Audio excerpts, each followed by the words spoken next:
It's a big matter of happiness for the people of Pune that they have got a gift of IQRA IAS. It's a very great effort of Mohammad Fazal Sheikh and Yadu Sani, the two IAS aspirants. They have already gone through this examination. They have a deep interest in civil services and they were very much bothered about the people of Maharashtra and Pune. I am very thankful to Mr. Fazal and Sani for this step of introducing an institute in Pune for civil services. I am very happy to be the part of IQRA IAS. Now, competition and examination, the two different things, which is always a riddle for the students and the aspirants. Examination is for the students, competition is for the aspirants. IAS is basically a competition. In examination, you can help your friend to qualify to pass the examination. But in competition, there is a rare possibility that you will help your friend to qualify the competition. So the first thing which should be clear to the IAS aspirant is that it is a competition. Rules are very different. It's not only the matter of studying that will help you to become an IAS officer. So as it is a competition, now if you see the difference, I'll give you a very rural example. Dronachar was a professor of war. Professor. He taught how to fight, he taught how to use weapons, but he was unaware about the principles of battlefield. He drastically failed in the battlefield. His disciple also failed. So, but Arjun had a coach. Krishna was not a professor. He was simply a coach. He knew the principles of battlefield. And the advice of Krishna, the guidance of Krishna became very helpful for Arjun to be victorious in the battle of Mahabharata. So we, the coaches in this field, we also try to do the same thing. For us, studying is not so much important. We know that you qualified people having good eligibility, having a best academic record, you can qualify this. You have all the basic requirements for this competition. But apart from studying habit, you require a very good personality. Patience, sitting, the hour of sitting, minimum 6 to 8 hours. So you should have patience, you should have the sitting capacity. And the most important requirement for this competition is the art of correlation. It's not simply studying. No, books are written. So I was talking about this examination. I mean competition. IAS is basically a competition. Apart from studying, you require a very good personality.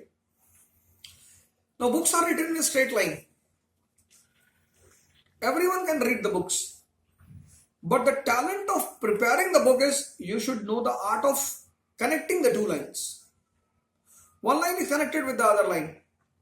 So, when you read, it's not simply a matter of reading. You can read the NCERT of Modern India Class 12 in 3 days, 4 days, 5 days, or even in 1 day. But possibly to understand it and to connect. Understanding means connecting all the lines. To understand it, you will require minimum 20 days, maximum 20 years, minimum 20 days. So, the first thing which should be clear to aspirant that you are entering in the field of competition. Competition requires the studying skill and personality. Second thing important about this thing is that coaching has a very important role to play. You can do this preparation individually also. Most of you are from a very background, IIT, IIM, or even you have an interest in studying. But then coaching reduces your effort. You can do the preparation of this examination in 2 years. Coaching will reduce that effort to 1 year. All that you have to prepare, how to prepare, what to prepare will be taught in the institute. For example, in modern India, you see, what is modern India? It's a story basically. It's a story of a country turning into a nation. This is the theme of modern India. A country turning into a nation. Now, how this country turned into a nation? So, NCERT explains this story in 13 chapters.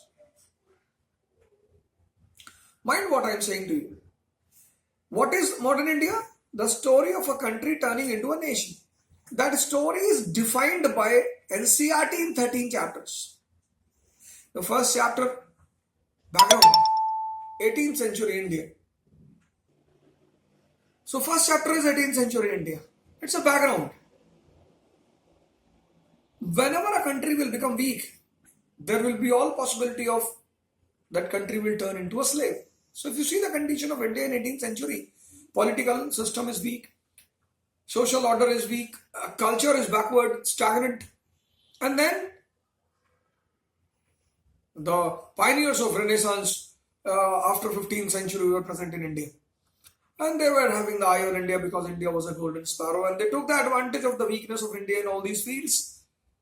And then the Battle of 1739, Battle of Karnal, gave them a very good message to the European companies in India that the days of Mughal emperors were gone. Now there is no good guardian of this country, and they took the advantage of it. That is the first phase which you have to understand. In second phase, you have to understand how this country was conquered. First phase, condition, backwardness, stagnancy.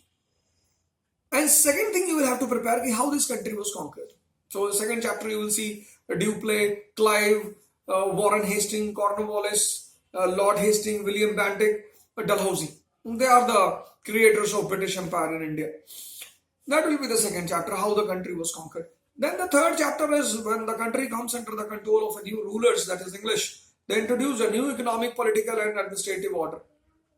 That you have to understand. Why civil services, what was the importance of civil services. And then the third chapter, once a new economic, political and administrative order was introduced, the people of this country started suffering. And the country was under a company. Company means business, profit. They never bother about welfare.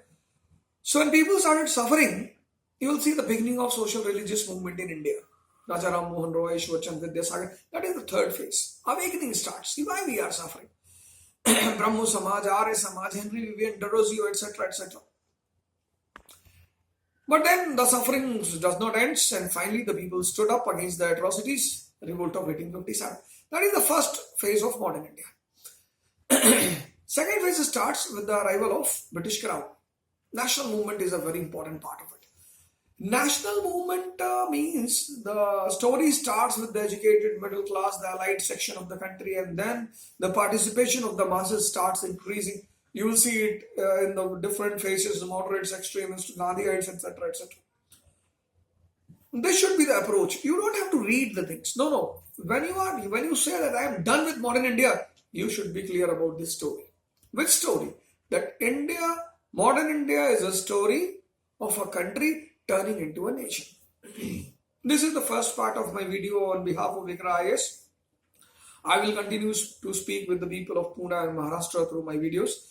And I will be very glad to listen to your comments and queries. Plus, if you want any new thing from me on my behalf, I will be very thankful to you.